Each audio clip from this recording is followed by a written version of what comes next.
All right. You guys come back. Talk to us about the meeting. What did you want to hear from her today? We talked about her plans for the Justice Department, about getting DOJ back to prosecuting criminals. I mean, that's really the core, in many ways, the core mission of DOJ is to protect the American people, to go after criminals, and there's a lot of work to do there. The southern border, fentanyl, you think about the human trafficking, labor trafficking, sex trafficking, so there's an enormous amount of work to do. I think that I served with Pam Bondi as Attorney General. She's two-term Attorney General in the state of Florida. She was fantastic. She's an 18-year prosecutor before that. She's really a career prosecutor. And the other thing I talked to her about that's a huge priority for me, well, two things. Number one is it is absolutely vital, I think, that we have a church-style committee. You might remember this is the committee back from the 70s that looked into the CIA, the IRS, the FBI. We need to have a similar style committee now to open the books on DOJ and the FBI for the last 4 and 8 years. We talked about that, how important that is. She agreed with that. And I think there's a lot of work to do there. The other thing that we talked about is RECA, which is the Radiation Exposure Compensation Fund, so important to my state where we have so many Missourians who have been exposed to nuclear radiation but have not been covered. DOJ administers that program. So we talked about that and its significance.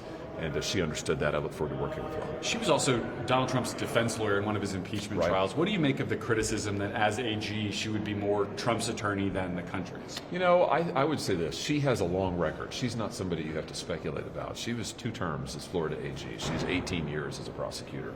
You can go back and look at her record. And I happen to have seen it up close and personal because I was Missouri's AG when she was Florida's AG. And Garrett, what I can tell you is she's a tough prosecutor. She was a really good Attorney General of Florida. She was tough. She was independent. She's independently elected in Florida. She understands the role. And she wouldn't have taken this job if she didn't think that she could do it and do it well. And I've got a lot of confidence in her. I think she'll be Senator, did she give any indication, or did you ask, if she intends or would be open to cleaning house at the Department of Justice, getting rid of a career in addition to political people? Well, I urged her to root out corruption in the Department of Justice and the FBI. I told her that it was a significant priority of mine, and I think it's important for the country. And let me just give you an example.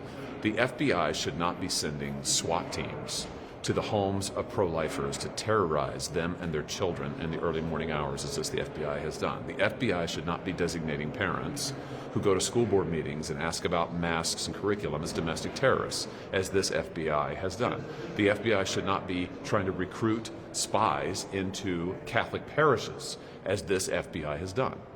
We have a significant corruption problem, significant, in the FBI. And also, I'm sad to say, I think the Department of Justice. And I talked to her about that, and I said it's a huge priority of mine to see that cleaned up and to see the targeting of Catholics, Christians, conservatives.